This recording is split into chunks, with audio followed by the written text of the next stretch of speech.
Et on est parti. Salut mon chaton. C'est Caro de retour pour les aventures de Caro. Oui, parce qu'en fait je l'ai jamais expliqué même sur Instagram, mais Caro no Boken ça veut dire les aventures de Caro en fait. Voilà. Aujourd'hui, je reviens pour te parler de 5 erreurs à ne pas faire quand on veut apprendre le japonais. Que ce soit en autodidacte ou avec un professeur, c'est des choses qui marchent à tous les coups, donc si tu veux apprendre le japonais, tu es tombé sur la bonne vidéo. Voilà. Faut que j'arrête de dire voilà. Première chose à ne pas faire, négliger les bases. Alors oui, je sais que tu as envie d'avancer très vite, de savoir dire des choses stylées en moins de 2 semaines, mais malheureusement, l'apprentissage d'une langue, c'est vraiment pas comme ça que ça marche. Si tu fais ça, tu vas vraiment être largué. Le plus compliqué quand on apprend une langue, c'est vraiment le début, parce qu'au début, on doit assimiler beaucoup de choses d'un coup, et que notamment avec le japonais, c'est complètement différent du français, donc tu dois te mettre dans un espèce d'état d'esprit à 1000 lumières du français, donc je conçois que ce soit compliqué au début. Mais s'il te plaît, ne néglige pas les bases parce que vraiment sinon ça va t'apporter un gros préjudice sur toute la suite. Tandis que si tu te concentres bien sur les premières leçons, la suite te semblera bien plus facile parce qu'en fait tout va s'appuyer dessus. Alors que si tu passes rapidement sur les trucs simples au début parce que t'as tout de suite envie d'apprendre des trucs cool, bah oui au début ça va te sembler pas trop compliqué, mais par contre la difficulté va vraiment monter crescendo à chaque leçon quoi. Deuxième erreur à ne pas faire, écrire les romaji. Ah j'ai plus de batterie. Deuxième erreur à ne pas faire, écrire les romaji. Donc les romaji c'est quoi? C'est les lettres romaines, donc comme en français quoi, c'est ce genre de lettres là, tu vois.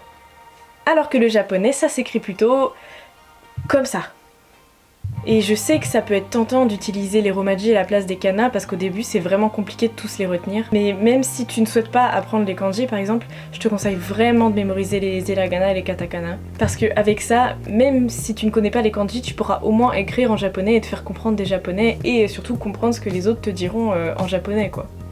Parce qu'un japonais qui va venir te parler, il va pas s'amuser à écrire en romaji, tu vois. Et donc l'idée concrètement, c'est que quand tu fais tes premières fiches de vocabulaire ou que tu fais tes premières leçons avec des exemples, tu n'écris pas les romaji au-dessus des hiragana ou quoi que ce soit, parce que vraiment sinon ça va te perturber pour apprendre les kana plus facilement. Je vais pas te mentir, pendant les premières leçons, il va être fastidieux de toujours devoir déchiffrer chaque kana à chaque fois que tu vas relire un exemple. Mais si tu écris les romaji, vraiment tu mémoriseras les kana beaucoup moins vite. Et surtout, le japonais de base ça s'écrit pas avec les romaji, ça s'écrit vraiment avec les kana et avec les kanji. C'est-à-dire que les japonais ils vont jamais écrire avec des lettres romaines. D'ailleurs même quand ils essaient, souvent ils se trompent parce qu'ils ont pas l'habitude en fait, c'est pas les mêmes prononciations. D'ailleurs si t'écris en romaji ça va te poser des problèmes de prononciation, donc encore une raison de plus pour ne pas utiliser les romaji. Donc voilà, si tu veux apprendre de façon sérieuse le japonais, vraiment ne fais pas l'impasse là-dessus.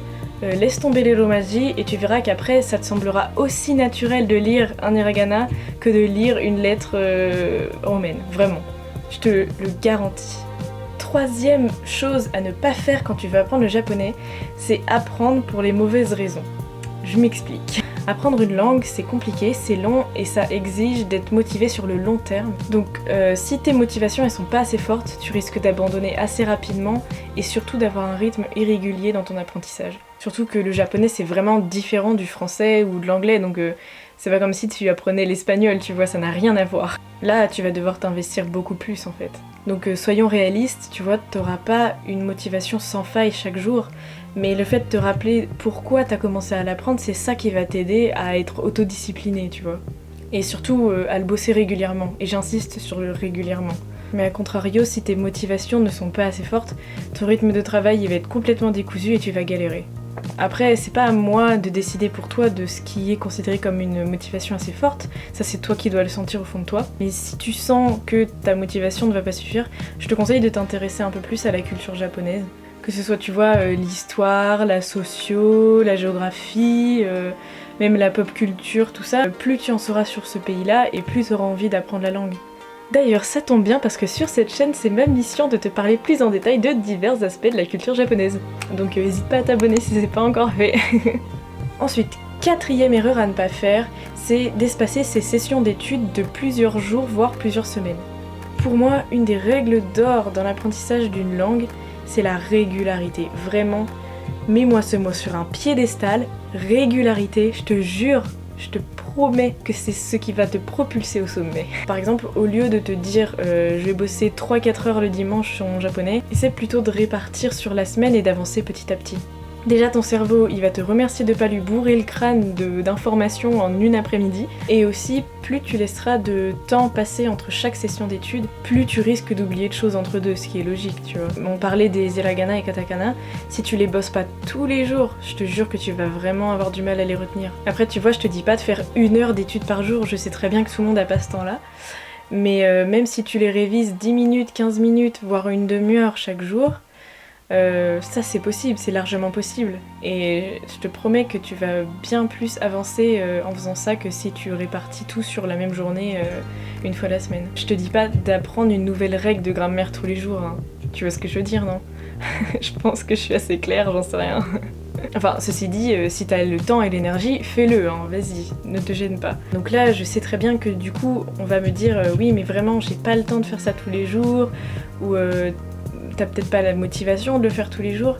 Et c'est là où justement, ce que je disais précédemment prend tout son sens, c'est que si tes motivations sont assez fortes, tu vas trouver le temps de faire ça tous les jours. Je te dis vraiment 15 minutes, c'est le temps de regarder une vidéo. Genre, t'es sur ma vidéo, donc c'est que potentiellement t'as 15 minutes à consacrer à l'étude du japonais aujourd'hui, non? Et après, la motivation, elle vient avec l'action et aussi avec l'habitude. Donc si vraiment tu t'habitues à faire ça à chaque fois, t'inquiète pas, ça va finir par devenir de plus en plus simple.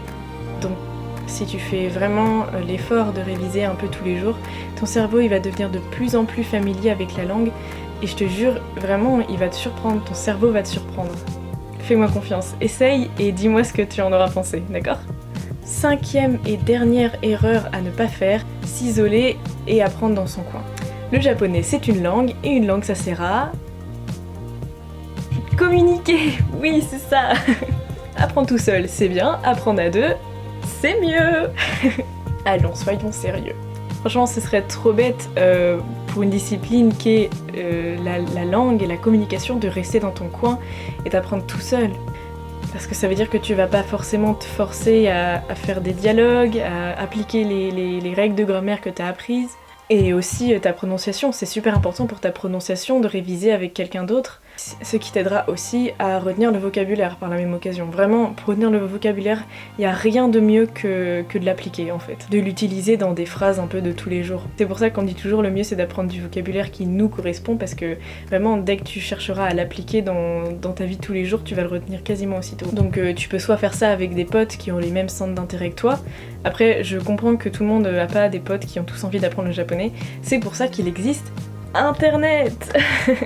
Essaie d'utiliser Internet, je te promets qu'il y a même sur ton téléphone, t'as plein d'applications pour rencontrer des étrangers qui veulent apprendre le français ou juste qui veulent échanger...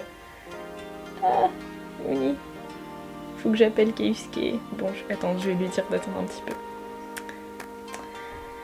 Voilà, je sais plus où j'en étais du coup. J'en étais où Ouais, donc je disais, il existe plein d'applications pour discuter avec des japonais sur ton téléphone ou sur internet. Je me rappelle quand j'étais au lycée, c'est ce que j'utilisais et j'arrivais même à communiquer avec des japonais alors que je savais pas du tout parler. Parce que souvent c'est des gens qui sont vraiment intéressés par ta culture. Et ils font des efforts, ils viennent te parler en français ou en anglais, et puis t'arrives quand même à faire des phrases. Après tu peux leur demander de donner certains conseils sur ce que t'as vu dans ta leçon et tout. C'est vraiment...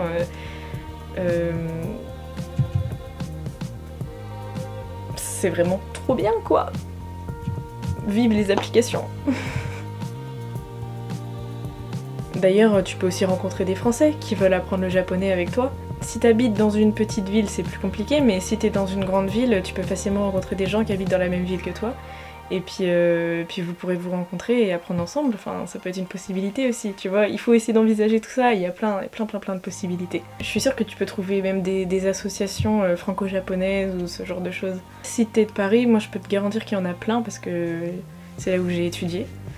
Après dans les autres villes, j'en sais rien. Mais cherche sur Facebook, tout ça, cherche des groupes de gens qui apprennent le japonais, je suis sûre que tu peux en trouver. Enfin voilà, je sais que c'est pas toujours facile pour tout le monde d'aller rencontrer des gens qu'on connaît pas parce qu'on n'est pas tous extravertis. Parfois on peut être un peu timide, mais je te promets que vraiment ça va faire la différence, ça va vraiment t'aider. voilà, on est arrivé au bout des 5 choses que je te déconseille, ça fait 10. Voilà, on est arrivé au bout des 5 choses que je te déconseille de faire pour apprendre le japonais. Pour résumer un peu, ce qu'il faut que tu retiennes de cette vidéo, c'est que le japonais c'est vraiment un gros investissement. Si tu veux essayer de l'apprendre, il va falloir du temps, beaucoup de motivation. Et parce que c'est vraiment différent du français, il faut pas que tu t'attendes à pouvoir le parler en quelques semaines. Et c'est ça qui peut être compliqué quand on apprend le japonais, c'est qu'on a envie de parler tout de suite, de savoir dire des trucs stylés directement, mais ça marche pas comme ça. Par contre, si tu persévères un petit peu, vraiment petit à petit, une petite goutte par une petite goutte tous les jours, et bah dans un an, bah, tu feras des miracles, tu vois. Donc ne te décourage pas, si tu as ton objectif en tête, avec tes motivations qui te poussent derrière, t'arriveras au bout de ton objectif. Moi de mon côté, je suis en train d'apprendre le coréen en ce moment. Et c'est pour ça que j'ai pensé à te faire cette vidéo, parce que ça se recoupe pas mal, c'est des conseils qui sont applicables dans le cas du coréen aussi, donc voilà. Écoute, si tu veux, on se tient au courant de nos avancées personnelles. Tu me dis si tu progresses et moi je te dirai si je progresse en coréen, ok? Quoi qu'il en soit, j'espère que tu as trouvé cette vidéo utile. Je t'invite à mettre un petit pouce bleu si c'est le cas.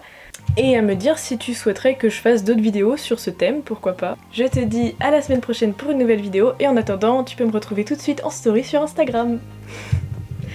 Allez, à plus baby! Nihongo, ganbatte ne!